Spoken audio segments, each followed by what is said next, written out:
I have a great trainer, as I've mentioned before. He is able to isolate issues just by observing. I guess that's what they're supposed to do. But he is great at it, and I've never had a trainer who is really able to observe and climb in to the the mechanics of my body and explain things to me, particularly around problems that I have. And we had a good dose of that today, and I was very impressed, and it really pushed me forward. Um, Things are going really well as far as that goes. As I've shared with you before, working out and being in a gym is not part of my natural program, and it's pretty gritty. I've got to dive in and just stay in it, and I've been doing it, and that is terrific. I'm very pleased with it. I was in the pool twice this week because I had a minor injury. Last week I fell in the gym. It wasn't a big deal, but it slowed me down for a couple of days. And so I'm trying to do very low impact movement in the pool. And what I did was for 2 nights, I ran laps, 25 laps in the pool. It's good cardio, and it also was able to exercise my legs and those muscles without impact. So it was terrific. Um, so everything's going really well in the gym. The food is pretty good. We're still eating in restaurants, I think, maybe too much. Uh, but I've cut back on a lot of the stuff that I was doing uh, that wasn't good for me, like juice. I'm drinking water now instead. In our smoothies, we were putting coconut ice cream in them, and they're very healthy. It's virtually all fruit. But that we ended that practice, and that's helping. So today's Saturday, and on Monday I weighed myself, and it was not the intended result. I was going in the other direction. So come to find out, the aggressive. So I didn't post uh, any results because it's really going to be hard for me to post anything that's not, in terms of a weight, that's not progress. I don't know. It's just the way I'm built, I guess. Um, but it was explained today that it's water retention because of the shakeup in that these workouts are doing. That when you're under stress, it's your body considers this stress because you're not used to it, and it will retain things, including water. So I've had water retention. And so at least there's an excuse that I have. I don't know if the word is not really excuse, a reason. So, which is good. Um, One of John's friends from Facebook wrote to him last week and asked if I was in psychotherapy because it's his view that obese people, have a psychological problem, and I agree with that from my own real life experience. And I think that there are other reasons that people find themselves obese, obviously.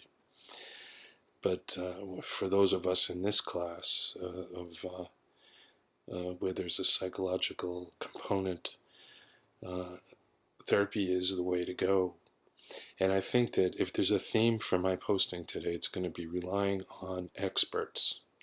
I just described to you the tremendous experience I'm having with my trainer and personal trainer, and I had a very good experience with a therapist when I was working through a couple of very big problems that were the problems were instrumental, I think, in my weight gain. The first one, and probably most significant, was I lost my brother, uh, and to hepatitis C. And what happened was he had a blood transfusion during a bleeding ulcer, and he contracted hepatitis C, and he was very, very healthy man, very athletic and in good shape, and he was a great brother. Fortunately for us, the family, and I think probably for him, we were able to be with him when he left this world. We got a call from Brigham and Women's Hospital in Boston.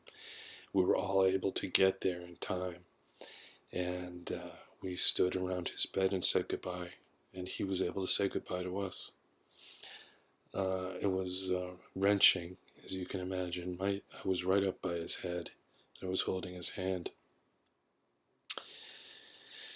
And I think really, it's awful to lose a sibling, but it was even worse to see my parents lose their son and his wife lose her husband and his 3 kids lose their dad.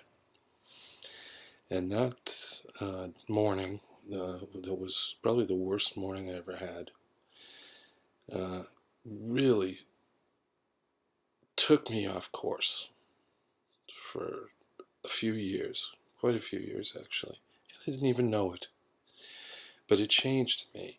There was an undercurrent that dragged me off, and the symptoms, there were actual symptoms of vertigo, where I would be on escalators and all of a sudden have a preoccupation, like a panic situation, thinking that, I don't know what I was thinking. It was, I don't know, maybe that the escalator was going to catapult me into space. I have no idea what I was thinking. It was a while ago.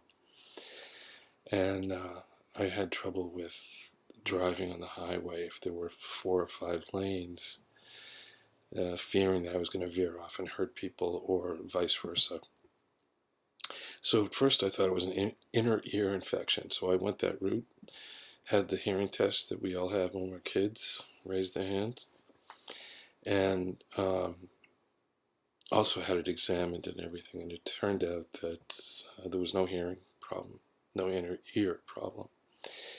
So then I saw a therapist, very talented woman. She straightened me out. She honed in on the issue. We had a couple of issues actually that were putting me where I was then and that have put me where I am today. And she was just terrific, and we worked together for 3 months. And, well, the other issue, let me just share that, was I grew up in a very observant Catholic family, very religious. And there was a point around that time in my life when I felt that God did not approve of me and was not happy with the kind of person I ended up being. And that was a drag on me. It was really, I was in a place that was very oppressive and difficult to move through. I didn't know how to do it. I didn't know what to do. And so I moved to another city, not too far away, and got a job there. And for 5 years, I worked in this job. It was a good job. I enjoyed it. And then went home and ate. And I ate things like, I'm not a great cook, so I ate like Kraft macaroni dinner. I had that a lot. And spaghetti and tacos and pizza. A lot of all of those things. And got fat. So even though I know the reason behind all this, I'm still here. And when you're over 300 pounds, you are in like a crater. And I know that's kind of maybe a funny image, but it's hard to get out, and you can't do it by yourself. You need help, and you have to want it, and you have to want to do the work, and that's what's going on with me right now. It's terrific. It's life-saving, for sure. The first time I talked to you folks, I talked about that. This was my last chance, and I still believe that. So I'm not letting go. So basically, that's where I'm at. I'm doing well. Improvement in heart rate on the equipment in the gym, just a vast improvement. I'm walking better. People are really commenting on that. I go into my office in Boston twice a week, and there's someone in there who has known me since 2006. And when I went in last week and she saw me, she said, "I've never seen you walk like this. You actually bounded into the office." And I thought that was terrific to hear that. And it's true, I can feel myself walking differently. I feel better. My head's clearer. I had to run a meeting yesterday that was very important to me. It was I was presenting a project to a board, and it's going to represent a lot of work for maybe 2 years, and it went well. And I don't think I would have done as well in that presentation if I wasn't doing what I'm doing in the gym and with my food. So it's going well, and I will stay in touch with you. Hopefully I'll have some weight loss to report next time. And thanks for being interested. I appreciate it very much.